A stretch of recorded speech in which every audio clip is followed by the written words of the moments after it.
What you're about to experience may cause nightmares and psychological problems that will haunt you for years.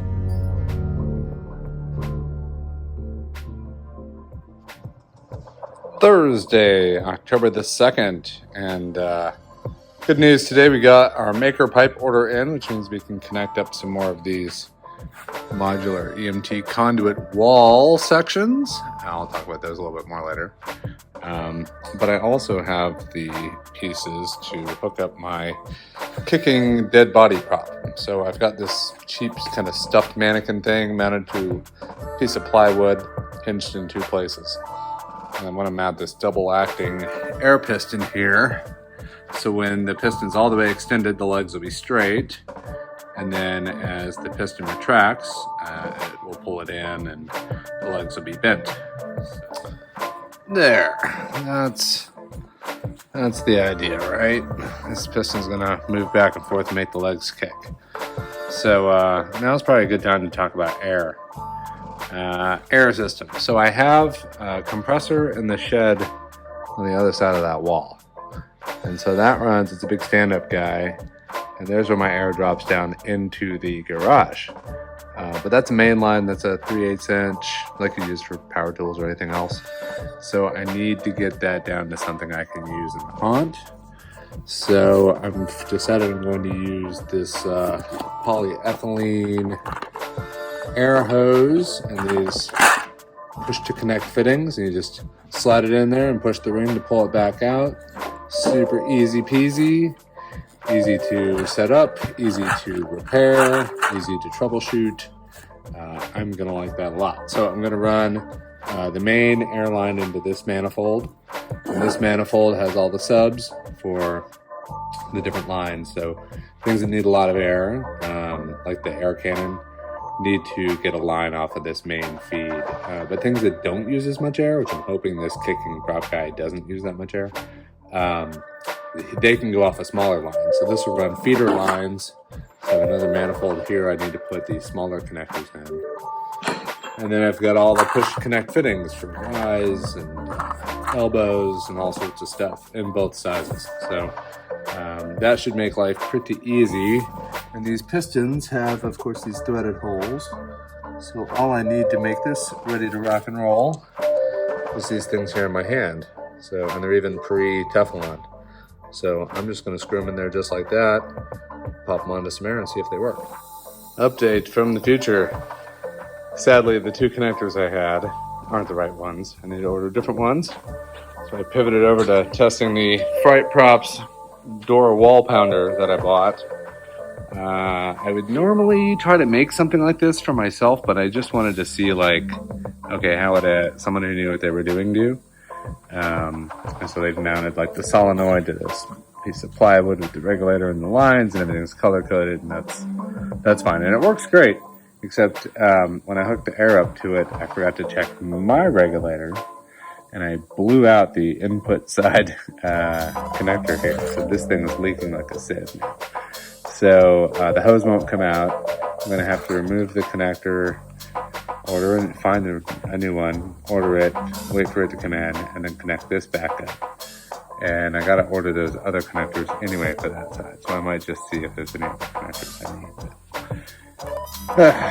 So 2 things to order after, 20 minutes of effort.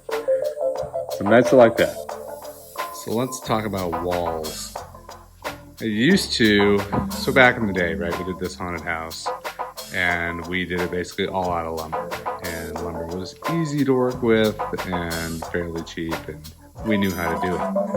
And it's fairly flexible. But it got really dangerous over time. And it's kind of a fire hazard, and splinters and staples and all the things. So now that I'm resurrecting this, I wanted to have walls that would be easy to use. Like super easy, lightweight, easy to store, and I eventually decided on 3/4 inch conduit and MakerPipe connectors. And MakerPipe is not like sponsoring this or anything.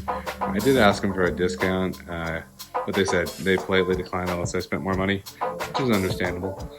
But yeah, I basically devised we're gonna have only 2 lengths of pipe, long ones and short ones, and that's it. And they're all interchangeable. And so the height, the long ones, is determined by the height of my garage. So you got to be able to clear the garage door and go under the garage door rails and the garage door opener and all that sort of thing. So they are 80 inches long, and that means out of a 120-inch pipe, they come in 10-foot lengths, you can get a 40-inch one in the other one. So it's very pleasing geometrically. It's a 2-to-1, so you can get 140 and 180 from each pipe, and then each span is half as much as the height. So it makes it pretty easy. 40 works really well. I think the minimum clearance in a hallway for fire code is like 36 inches. So this is a little bit beyond that, which is good. I'm trying to comply as much as humanly possible with fire code and just basic good common sense. So yeah, you basically just connect them together like Legos. They store in a bucket in the off season. And there's these 90-degree connectors and 180-degree connectors and that sort of thing. So you just sling up all that pipe and build out your maze that you want them to go through. And then you can just attach the panels on. There's these clips. The clips are fairly expensive. And for something like my skull catacomb here, I just did zip ties. Lots and lots of zip ties. So these panels I made, well, you can't see that. You can barely see a skull there. Hi, skull. These panels we made last year, and it looks like you're surrounded by skulls on all sides. We have it up on the ceiling, and we've got it down inside on the walls on both sides at the end. It's a really cool effect. So we already have the entire skull catacomb. It's 3 sections long that are 40 inches wide each. And so you enter from this side, go down, so you're gonna come back out this side like a big C channel. And so this whole section is gonna get them from the rules room area back to the main haunt area. So this is built out already, and then we can just kind of pick it up. We're gonna move it back, and in the garage about 6 feet. And then I have to figure out in the front here how that's gonna work. So the kids enter the haunt coming in over here on this side out of the skull catacomb. Probably be partway into the garage at that point. And then they have to exit back out this way, out the other side of that tent. So we're going to have to partition this space, build a wall, build another wall down at the end, in front of that welcome area, to separate Jana and the candy and all that from the interior of the haunt. And then we have to build out the rest of the layout inside the garage. So we're gonna need a lot of pipe. So we'll get to work. Friday, October 3rd. It is 28 days now to Halloween. Tonight after work, we just tried to start getting the layout down. So this is bringing the haunt inside the garage this year. Still gonna leave my wife's parking spot over here, but this side's mine. So we've got the skull catacomb transiting them into the garage. They leave that and they come around. They're going to get into this main room over here and then out the scare exit hallway. So I still kind of have to close it off, right? And I don't want to block off the car charger. I don't want to block off the vacuum. I won't have access to my extension cords. I'm going to cover that whole wall in one big tarp that I got, so I don't have to worry about that. And tonight I can put up these boxes and get some of those out of the way. Got the garage cleaned up a little bit today too. So good times, and tomorrow's build day, so we'll get a lot done. Saturday, October the 4th, 27 days to Halloween. It's build day. Hopefully I'll have 1 or 2 folks come by. My wife is off camping with the scouts, so today we're gonna add the tent rear flap. We probably should have done that. We didn't. Now it's obvious we needed to. We gotta go back and do that before we go any further. Be a bit of a pain. Hang the big tarp on the wall in here. Cut the new conduit. So we can finish figuring out the layout. Before we put up those walls, we're gonna replace the leaky air line that we have, and then we'll hook up the rest of the air system and the electrical system. Hopefully Amazon will bring our connectors to test that body prop today. I have a new project with the projector tombstone. We need to get that done. And then we've got two doors. The entry door, which is just passive and they push on it. And then the pneumatic door that is going to open to let them into the skull catacomb. So this needs to get built and get a piston added and tested and all that. Probably won't get done today. We'll see what progress we make. Hey Bill, what are we working on? We're working on this thing. Ah, yes. What is it? It is a spooky projector guy thing coming out the back. Excellent. I knew this was going to hide the projector this year instead of on a stool covered in a blanket, which was not terribly scary. Not scary at all. Let's do it. Wednesday, October the 8th, about 6 p.m. after work, and gonna try to put a little paint on this projector housing. I've moistened this down with a little bit of water, and I'm going to now apply some aging. So, quick coat. There we go. That's kind of the effect I'm looking for. Looks pretty good. Let's add a little bit more touch up and then dry brush it. Saturday, October the 11th, build day. We got a couple folks over working on some stuff. We got all the tasks divvied out by zone now. It's a lot to do. This is probably a punch list for the whole week. But today the main objective is to get the doors on and like the props mostly hooked up. We got the layout over here. We're gonna extend this a little bit today. Get this stuff plasticed in. We're ready to roll. Let's see who we can see.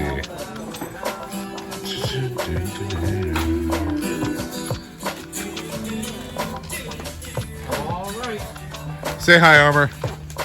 Hi, Homer. Get the skull hooked up. Hey, Adam. How you doing over here? Hello. Working on our door. Pneumatic door coming along nicely. Excellent. And Somewhere. then same for this side, like I wouldn't go any further. There she is. than That's this. my lovely bride. Getting the entry room all squared away. Good time. Listen to me. Some scenes may not be appropriate for young children or people who are sensitive to gory and disturbing sights. Oh, and one more thing. Watch your back. Something may be behind you.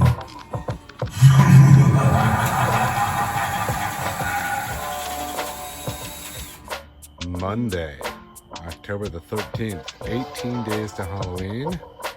Getting down to crunch time, but I'm feeling pretty good about it. So we're inside the entry room of the haunt. This is the welcome area. This obviously needs a little bit more light.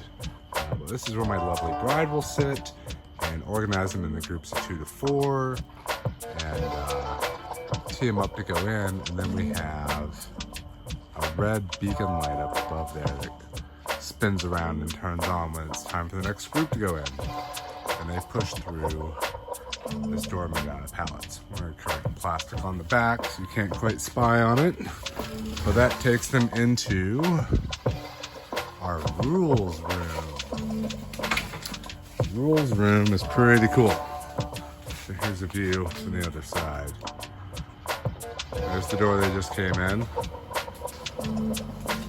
And we'll have a light on this guy, probably not acting this way. We'll have red light or white light, something a little bit dimmer. He's gonna light up when the kids get in this room and give them the speech. He'll tell them the rules and the backstory and try to scare them. He's kind of a master of ceremonies. And then when he is done, while he's talking, we have this door is being banged on increasingly violently.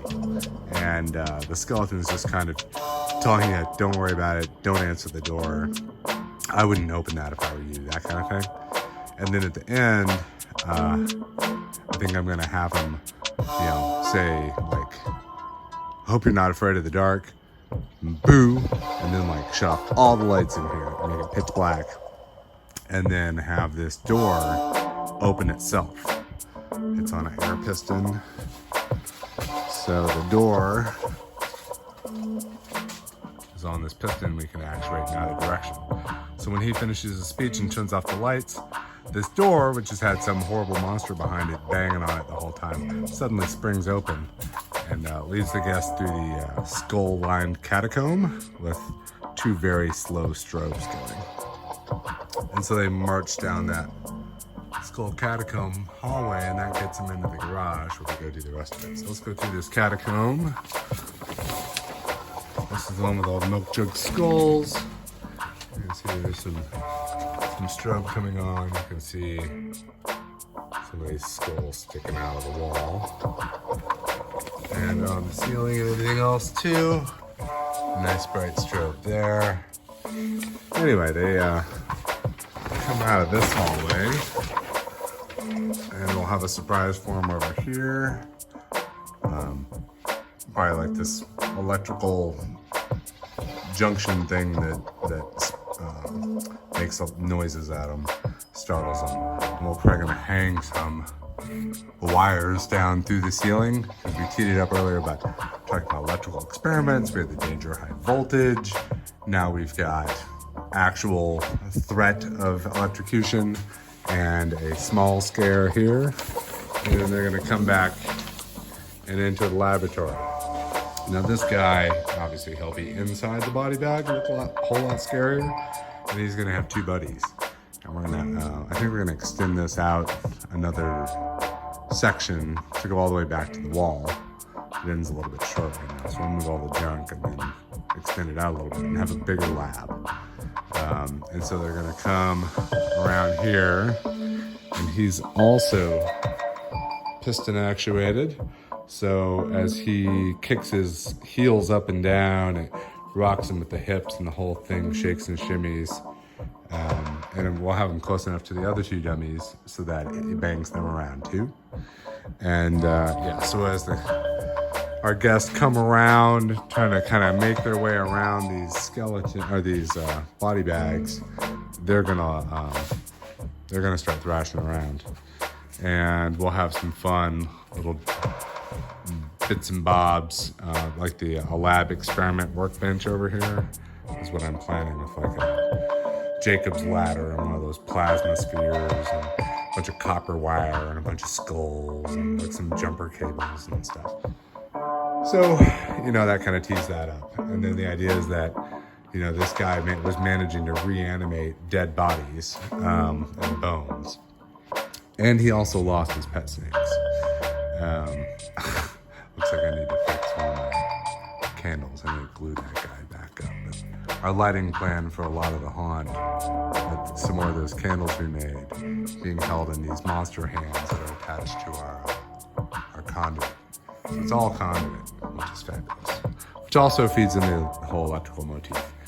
And then this is the laser swamp. So in the corner up there is our green laser projecting a plane of light. Oh, this brightness is way too high.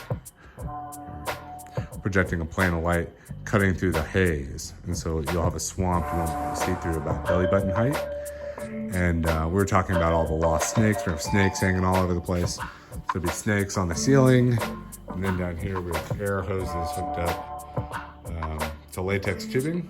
So these will thrash around at their, you know, legs and ankles while they're seeing snakes and being told about snakes and thinking about snakes.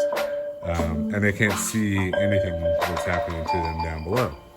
Here's our laser swamp cleverly mounted. And then as we come around the corner, we're actually going to mount our electrocuted zombie. So you're not really going to see him, but he'll be over here in the corner. And then he'll, you know, spaz out being electrocuted. And then you'll continue past the swamp. Now you're in the final exit lane, and the air cannon goes off when you get to the door and scares them kind of out the door. So like, that is the plan for this year. So, you know, it's basically built.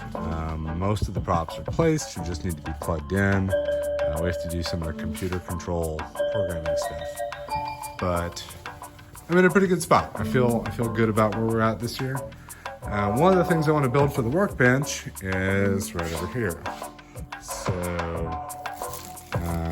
it is a Jacob's ladder, but it looks like it's a kit I gotta put together. So dear Lord, I hope there's instructions in here somewhere.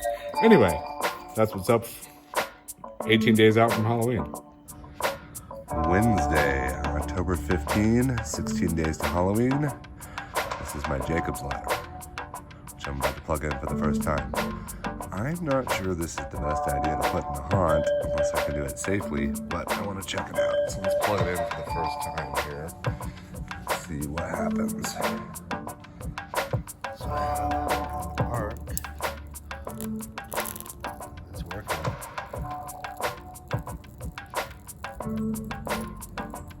Kinda. Okay, I adjusted the width of those, and that looks way better.